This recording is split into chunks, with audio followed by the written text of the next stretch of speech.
तो मान लो कि आप एक क्रिकेट टीम बना रहे हो और उस क्रिकेट टीम में आपने विराट कोहली को बैट्समैन रखा, फिर विराट कोहली को बैट्समैन रखा, फिर विराट कोहली से बैट्समैन निकला, फिर विराट कोहली से बैट्समैन निकला, फिर विराट कोहली से बैट्समैन निकला, फिर विराट कोहली से बैट्समैन निकला, फिर विराट कोहली से बैट्समैन निकला, फिर विराट कोहली से बैट्समैन निकला, फिर विराट कोहली से बैट्समैन निकला, फिर विराट कोहली से बैट्समैन निकला, फिर विराट कोहली से बैट्समैन निकला, फिर विराट कोहली से बैट्समैन निकला। भाई विराट कोहली से ही पूरी टीम बना दी। मैं तो खुश हो जाऊंगा, लेकिन बीसीसीआई खुश नहीं होगी। क्यों? क्योंकि आपने क्या किया, एक पूरी टीम में 11 बैट्समैन भर लिया, ठीक है, और चले गया वर्ल्ड कप जीतने।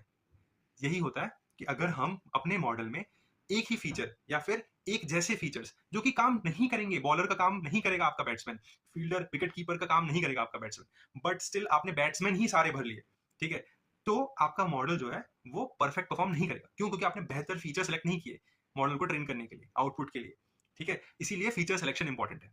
Welcome to day 10 of 30 days of machine learning series, जहां पर हम ओनली इंडस्ट्री रेडी टॉपिक्स के बारे में बात करते हैं। आज हम फीचर सिलेक्शन की बात कर रहे हैं। फीचर सिलेक्शन बहुत ही इंपॉर्टेंट टॉपिक्स में से एक है, जिसमें सबसे ज्यादा कंफ्यूजन होती है कि एक्चुअली फीचर सिलेक्शन के लिए कौन से टेक्निक्स लगाएं। तो आज ये प्रॉब्लम मैं आपकी सॉल्व कर दूंगा एक सिंपल चार्ट के थ्रू। चार्ट पे आने से पहले फीचर सिलेक्शन करते क्यों है? एक मॉडल में कई तरीके के फीचर्स होते हैं, तो इंपॉर्टेंट फीचर्स जो टारगेट पे असर डालें, हमें सिर्फ उन्हीं को यूज करना होता है। इसीलिए हम फीचर सिलेक्शन करते हैं ताकि बेस्ट फीचर्स को ही यूज कर सके। अब बात करते हैं कि कैसे फीचर्स हो तो आपको कौन सा टेक्निक लगाना चाहिए उसको सिलेक्ट करने के लिए। तो अब सीधा इस डायग्राम को देखते हैं और सब समझ में आ जाएगा। बेसिकली देखो, इनपुट न्यूमेरिकल है और आउटपुट भी न्यूमेरिकल है, तो हम कोरिलेशन मेथड्स का यूज कर रहे हैं, जैसे पियर्सन और स्पीयरमैन। पियर्सन लीनियर रिलेशनशिप के लिए और स्पीयरमैन मोनोटोनिक रिलेशनशिप्स के लिए, जो कि रैंक बेस्ड होते हैं।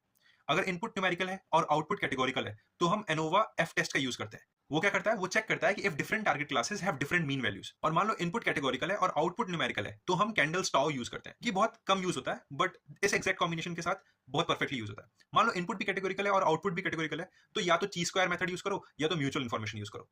ची स्क्वायर चेक करता है dependency between feature and target, और म्यूचुअल जो होता है वो चेक करता है कि क्या कोई रिलेशन है या नहीं है, जैसे कि जेंडर का फ्रॉड के साथ, सिटी का चर्न के साथ, या ऑक्यूपेशन का लोन के साथ कोई है कि नहीं है रिलेशनशिप। बस, तो फिर सिंपली चेक करो कि तुम्हारा इनपुट फीचर क्या है, चेक करो तुम्हारे लिए आउटपुट फीचर क्या है, और इस बेसिस पे इस डायग्राम को देखते हुए समझ जाओ कि कौन सा मेथड यूज करना है तुमको फीचर सिलेक्शन के लिए। And that's it for day 10। I hope आपको कुछ सीखने को मिला हो। नेक्स्ट वीडियो में मिलते हैं एक नए टॉपिक के साथ।